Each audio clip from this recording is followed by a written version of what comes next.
Hello, everyone, and welcome to our first of two lectures on World War II. Now, before I get into this, I want to make sure you guys understand. Don't worry about the numbering at the top.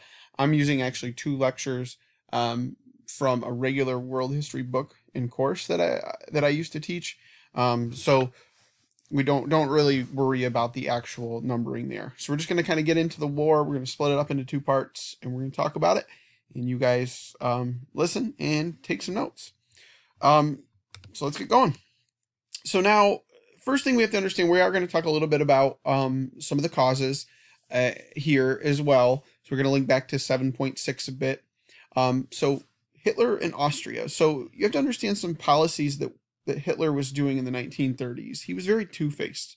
In public situations, he actually talked of peace, mainly because he was trying to not only gain support in Germany, but gain support in at least recognition in Europe as in a positive light for Germany. Actually, not just in Europe, but worldwide as well. But privately, he had plans for expansion, and a lot of the actions that he took part in privately is what actually helps Germany early on in the war because they rearmed secretly.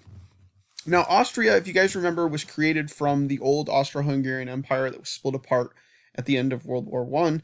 Most of the people that lived in Austria were of German descent, and they did favor unification. So what happened in March of 1938 is German troops actually marched into Austria unopposed, and they annexed the country, and there was a union between these two, Germany and Austria, and this is what's known as the Anschluss, or union. All right, so now the next kind of piece of expansion that Hitler went on was in the so-called Sudetenland. And in the Sudetenland, those red areas you see there were roughly about 3 million Germans that lived there. And this is western and kind of the western parts of the Czechoslovakian country. And now, there's some important parts to this as well, militarily, for why Hitler wanted the Sudetenland. Not just because Germans lived there, but because this was a very mountainous area. It was heavily fortified by the Czechoslovak government, so there's a lot of defenses there, and the mountains help that. But there's also a lot of industry and factories there that are in this part of that country. And the Czechs actually have a significant military machine. So if he can gain this stuff, this is actually even more an advantage if he can gain those territories. So Hitler wants not only natural resources there, but he wants to continue expanding his Lebensraum or living space for the Germans. And so he starts to claim that the Czechs themselves are actually mistreating these ethnic Germans, and he starts to mass troops on the border. Now, Britain and France had alliances with the Czechs to protect them, specifically the French. Now, this instance or this issue is going to create perhaps one of the greatest betrayals in political history, at least in the 20th century. So this leads to Munich. Now, Hitler invites Edouard Daladier, the French president, and Neville Chamberlain, the British prime minister, to Munich, and actually, it's not Hitler, it's Mussolini. Excuse me, sorry for the typo there. But there's an agreement there between Mussolini, Hitler, Daladier, and Chamberlain that they reach a compromise. And the compromise is that Germany will get the Sudetenland, Czechoslovakia will still exist as kind of a rump state, and he will not ask for any more territorial demands. And this is a complete betrayal of the Czechs. And it's really kind of these big what ifs if you study World War II. What would have happened if the war would have started here at this point?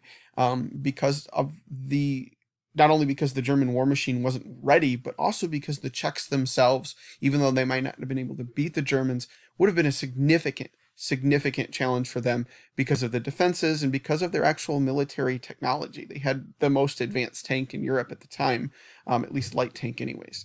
And Daladier and Chamberlain, they signed the Munich Agreement, and Chamberlain most infamously comes home and says there will be peace in our time when, I mean, if you just looked at the writing on the wall in terms of appeasement, and Winston Churchill actually warns of this, that war is going to come very soon.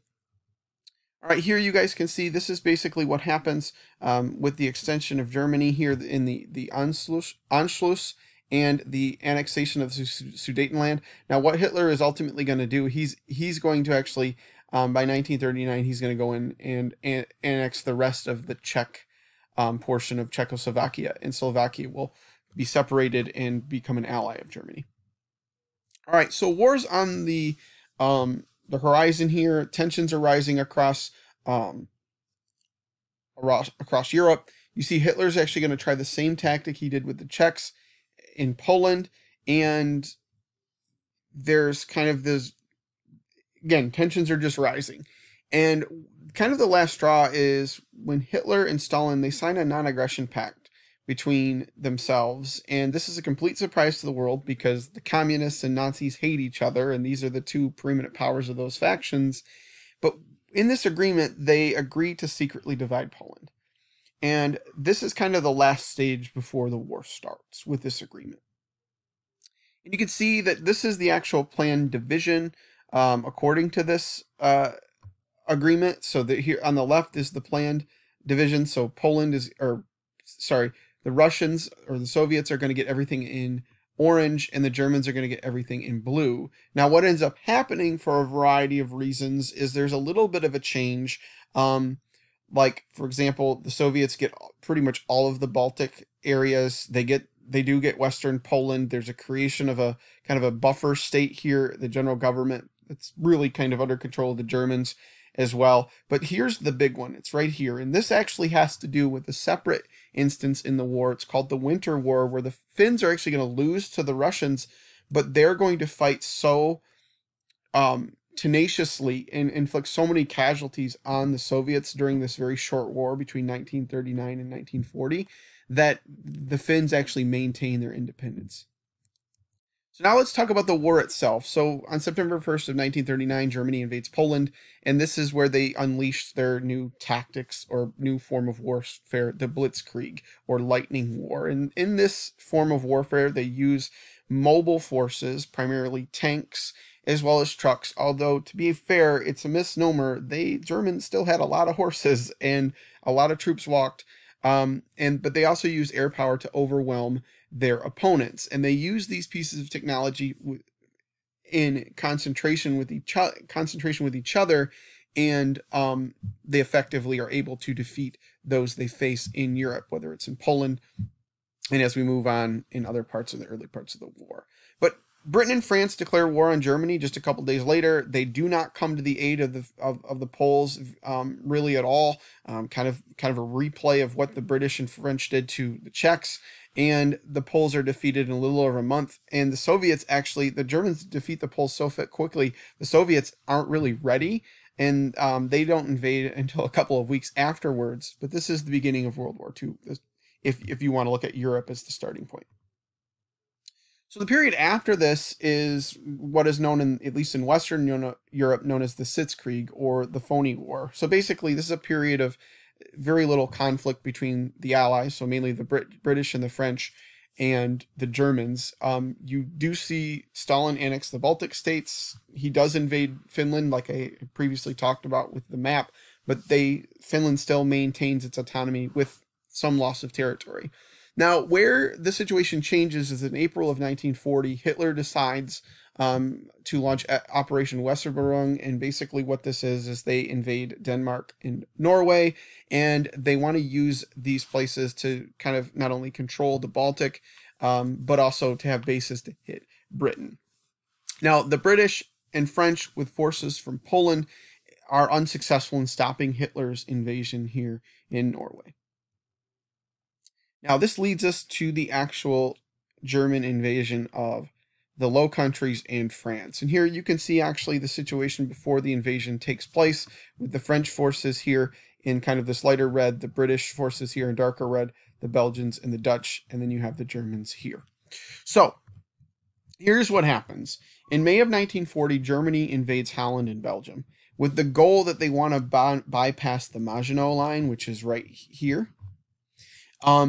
And they're going to invade this way, but their main punch is going to come right through here, in a region that the French actually didn't defend very heavily because they didn't think Germans could get through it very well, the Ardennes forest. And this is going to be the effective kind of move here, that's going to allow the Germans and their blitzkrieg tactics to kind of work most effectively and defeat the French quickly and the other allies. So what happens is they split the Allied forces and they trap the majority of the British expeditionary force, as well as a significant number of French and some Belgians at Dunkirk. And the Allies have to rush to evacuate as many as possible, get them off the continent. Now, the Germans from there are going to turn on Paris. Italy is going to invade late, just like the Soviets did in Poland, in the southern part of France. But France is going to surrender in the matter of 6 weeks. They'll surrender in the same rail car that the Germans signed their armistice in 1918. But ultimately, the agreement will be that the northern part of France will be occupied by the Germans, and then the southern part will be a pro-Nazi government led by the French at Vichy. Now, Charles de Gaulle is going to be the big guy for the French that's going to set up a government in exile in London and continue the fight for the Free French. Now, that's going to take some time, but he will eventually build them up into a significant Allied force by the latter part of the war. Here you can see some pictures of Dunkirk, of the British trying to get off the beaches, some very famous ones, in particular this one. And they even kind of pay homage to this picture in the movie Dunkirk. And maybe we'll have a chance to watch that movie at the end of the year. All right, so now on to the Battle of Britain. So we're almost done here with the first part, but the Battle of Britain occurs just after the Germans defeat France. And it's kind of slow start, and then it ramps up really quick. But the Germans, they plan to invade Britain. But to invade Britain, they've got two problems. They've got to deal with the Royal Navy, and they've got to deal with the Royal Air Force. If they can take them out, or at least control one of these areas, they're going to be able to more effectively invade by land. Until they do that, they can't actually invade Britain. So they first decide the best way to do this is to try to achieve air superiority because the Royal Navy is too strong. And the German Air Force, or the Luftwaffe, is very, very good, and it's got really good technology, and it's the largest air force in Europe. And when you consider its modernity. So they start to target the airfields of Britain, and they almost knock the British Royal Air Force out of the war. But by some sheer luck and shifting of tactics by the Germans and not actually effectively using, their intelligence, and then the fact that the British had radar, and the increase of pilots from other countries that had been conquered, like Poland or France or the Czechs, by adding them into the pool of pilots, it actually allows the Royal Air Force, even though they're outnumbered, to even the odds a bit. And they're able to effectively defeat the Luftwaffe, and this is the first kind of turn back for German forces, and Hitler calls off his invasion of Britain. Here you guys can see, this last slide here, you can see some of the aircraft that are used in the Battle of Britain, and really the aircraft, some mainstays of World War II. You have here the famous British Spitfire and Hawker Hurricane that were effectively the fighter force for the British during the Battle of Britain, and especially with the Spitfire being improved upon, is going to be one of their big effective fighters for the rest of the war. And then you have the German Me-109 here, which is their main fighter plane, and then Heinkel He-111s, which was their main bomber. It was a medium bomber, so it wasn't terribly effective. And that was one of the problems, too, that the British or the Germans suffered in the Battle of Britain, is they didn't have an effective heavy bomber like we're going to see within the strategic bombing campaigns that the Allies are going to institute on the Germans and the Japanese. All right, guys, this is the first lecture for World War II. I'll see you guys in the next one in part 2.